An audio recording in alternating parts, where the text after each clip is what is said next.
अध्याय 24 सार लेखन प्रोसेस राइटिंग। पढ़िए और समझिए बच्चों, सार लेखन भी एक विधा है। किसी गद्य खंड के मुख्य भावों को या मूल बातों को बिना छोड़े ही संक्षेप में लगभग 1/3 भाग में लिखना सार लेखन कहलाता है। वास्तव में किसी अपेक्षाकृत बड़े अनुच्छेद को संक्षिप्त में लिखना ही सार लेखन कहा जाता है। सार लेखन के समय ध्यान रखने योग्य बातें निम्नलिखित हैं। पहले अनुच्छेद को एकाधिक बार पढ़कर उसकी मुख्य बातें समझ लें या पेंसिल से निशान लगा लें। सार लेखन हमेशा अपने शब्दों में लिखना चाहिए। अनावश्यक बातों, उद्धरणों, मुहावरों आदि को छोड़कर मुख्य बातें लिखनी चाहिए। मूल अनुच्छेद का लगभग 1/3 भाग ही सार लेखन लिखना चाहिए। सार लेखन में अपनी ओर से कुछ नई बातें नहीं जोड़नी चाहिए। सार लेखन की कुछ उदाहरण। 1. आजकल कोरोना के बढ़ते प्रकोप ने एक बार फिर सबको हिलाकर रख दिया है। ऐसा लगता है कि सुरसा राक्षसी अपनी जीभ लपलपाकर समय समय पर लीलने का प्रयास कर रही है। समूचा विश्व कांप गया है। चाहे वह विकसित देश हो या विकासशील, कोई भी अछूता नहीं रह पाया है।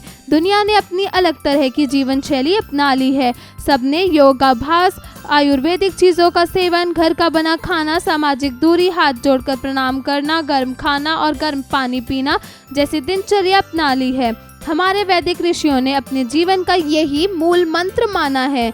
ये सभी कार्य हमें प्राकृतिक जीवन की ओर ले जाते हैं। यही हमारे सामाजिक संस्कृति है। इसे ही हम भारतीय जीवन पद्धति कह सकते हैं। वर्तमान की जीवन शैली ने धनी निर्धन सबको समान रूप से कष्ट पहुंचाया है। इस महामारी की चपेट में सभी आए हैं। इसके लिए फिर यह निश्चित किया गया कि केवल बचाव ही इसका उपाय है। सरकारों ने हाथ खड़े किए, लोगों ने सहायता को हाथ आगे बढ़ाया। यही सच्ची मानवता देखने को मिली। सार, कोरोना की महामारी ने सब डर गए हैं। इससे धनी निर्धन, शहरी ग्रामीण सबको समान रूप से अपनी चपेट में लिया है। इससे लोगों ने जीवन जीने की नई शैली अपनाई, प्राकृतिक जीवन पर बल दिया और साधारण भोजन किया। यही भारतीय संस्कृति है। अध्यापन संकेत। शिक्षक शिक्षिका कक्षा में बच्चों के रचनात्मक विकास हेतु सार लेखन को उचित मार्गदर्शन के द्वारा समझाएं। 2.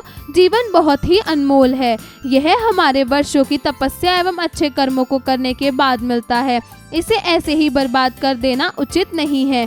तुलसीदास जी ने भी कहा है, बड़े भाग मानुष तन पावा। मनुष्य जीवन बार बार नहीं मिलता है। ईश्वर ने हमें यह जीवन कुछ करने के लिए दिया है। इसी जीवन में हम लोगों के लिए कुछ करना होता है। जीवन का मर्म समझना और बताना होता है। जीवन को बचाए रखना भी हमारी जिम्मेदारी है। इसे स्वस्थ रखने के लिए हमें योग, आसन, प्राणायाम आदि करना होता है। शरीर को स्वस्थ रखना होता है। शरीर के स्वस्थ रहने पर ही हम अपने सारे कार्य सुचारू रूप से कर सकेंगे। जीवन का यही मूलाधार है। सार, जीवन अमूल्य है। यह हमारे अच्छे कर्मों के बाद मिला है। इसे संरक्षित करके जीवन में कुछ कार्य करना चाहिए। इसके लिए योग, ध्यान, प्राणायाम करके इसे अच्छा बनाने का प्रयास करना चाहिए। 3. हमारे देश को त्योहारों का देश कहा जाता है। विविधता में एकता ही हमारी संस्कृति है। यही हमारी पहचान है। हमारे देश में अनेक प्रांत है, अलग अलग खान पान है, अलग अलग वेशभूषाएं हैं एवं अलग अलग मतावलंबी हैं, लेकिन सब लोग सभी त्योहार मिलकर मनाते हैं। यही भारतीय संस्कृति की विशेषता है। सबको यहाँ अपने त्योहार, पर्व, धर्म मनाने की समान स्वतंत्रता है। पूरे विश्व में यह अद्भुत मिसाल दी जाती है। त्योहार मनाने से शरीर एवं मन में नई ऊर्जा का संचार होता है। हम खुशियाँ मनाते हैं, नए नए पकवान तथा व्यंजन बनाते हैं, लोगों से मिलते जुलते हैं। इससे आपसी सद्भाव बढ़ता है। लोग एक दूसरे के नजदीक आते हैं, उनके सुख दुख में भाग लेते हैं। इससे आपसी वैमनस्य धीरे धीरे समाप्त होता जाता है। यही हमारी विश्व में पहचान बनी है। यही हमारी धार्मिक संस्कृति है। सार, भारत को त्योहारों का देश कहते हैं। त्योहार मनाने से स्फूर्ति एवं आपसी सद्भाव बना रहता है। हमारे यहाँ की गंगा यमुना संस्कृति ही हमारी विशेषता है। अनेकता में एकता ही हमारी पहचान है। त्योहार मिलजुल कर मनाने से हम एक दूसरे के निकट आते हैं। अभ्यास कार्य, लेखन कार्य, राइटिंग स्किल्स। प्रश्न 1. सार लेखन किसे कहते हैं? किसी गद्य खंड के मुख्य भाग को या मूल बातों को बिना जोड़े ही संक्षेप में लगभग 1/3 भाग में लिखना सार लेखन कहलाता है। प्रश्न 2, दिए गए गद्यांशों का लगभग 1/3 शब्दों में सार लिखिए। क, भारतीय स्वाधीनता संग्राम में हजारों नारियों ने सुभाष चंद्र बोस के साथ कंधे से कंधा मिलाकर सहयोग किया। उन्होंने तुलादान के द्वारा अपने गहने दे दिए, हमारे वीरों का साथ दिया, अनेक यातनाएं सही और देश की आज़ादी की अलग जगहें रखी। यही हमारे देश की विशेषता है।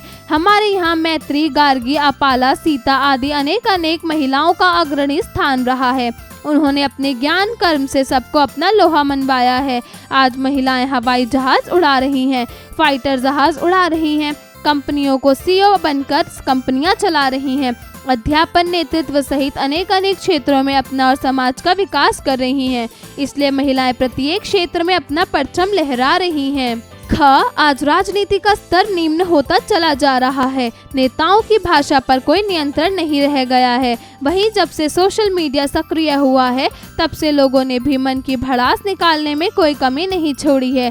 इसमें यह कहा जाता है कि पहले लोगों को छूट मिली, अब इस पर बैन लगने शुरू हो गए हैं। वास्तव में स्तर की गिरावट की शुरुआत नेताओं की जुबान फिसलने से शुरू हुई, पुनः उनके अनुयायियों की फिसली और आज स्थिति यह है कि पूरे समाज की जुबान फिसल गई है। इसे रोकना होगा, पर सबसे बड़ी समस्या यह है कि यह सीख दे कौन? दिमाग में जहर, जुबान में जहर, समाज में जहर। आखिर जहर का खात्मा कैसे हो? ग, अनुशासन। अनुशासन एक आवश्यक अंग है जो हर किसी के लिए आवश्यक है। इससे ही विश्व की व्यवस्था बनती है। अनुशासन के 2 रूप हैं, आत्मिक अनुशासन तथा बाह्य अनुशासन। आत्मिक अनुशासन से संबंध स्वयं विवेक पूर्वक अपने ही अनुशासित करके जीवन जीना। बाह्य अनुशासन शासन द्वारा अनुपालन करवाया जाता है। बाह्य अनुशासन की बनिस्बत आंतरिक अनुशासन उत्तम होता है, क्योंकि यदि हम आंतरिक अनुशासन का अच्छी तरह से अनुपालन करें तो बाह्य अनुशासन की अनुपालना स्वयं हो जाएगी। हमारे अच्छे कृत्यों से समाज में अनेक कुरीतियां स्वतः ही समाप्त हो जाएंगी। घ, आजकल विज्ञापनों का बाजार काफी गर्म है। आपको हर चीज के लिए विज्ञापन मिल जाएंगे। मसलन होटल ढूंढना है, किराया जानना है, दवाइयाँ मंगवानी है, विवाह ढूंढना है, कहाँ किस रैंकिंग के आधार पर किस कॉलेज में दाखिला लेना है, साबुन, तेल, घी, अगरबत्ती, राशन, पुस्तकें, प्रकाशन, अस्पताल, नेताओं द्वारा उपलब्धियां गिनाते विज्ञापन, रसोई एवं घर संबंधी अनेक चीजों के विज्ञापन, कपड़े, शायद ही कोई ऐसी वस्तु हो या क्षेत्र हो जिसका विज्ञापन ना किया जाता हो। वास्तव में विज्ञापन के दोनों ही पक्षों पर ध्यान देना चाहिए, सकारात्मक तथा नकारात्मक। सकारात्मक में 2 चीजें या उत्पादों की जानकारी, उनसे होने वाले लाभ, एवं नकारात्मक में अनावश्यक रूप से बिना जरूरत की चीजें खरीदने के लिए मन भटकाते रहते हैं। प्रेरणादायक मूल्य। प्रत्येक व्यक्ति को सारपूर्ण बातें करनी चाहिए ताकि सामने वाले व्यक्ति को आपकी बातें अच्छी तरह समझ में आ जाएं और वह एक उचित निष्कर्ष तक पहुंचे।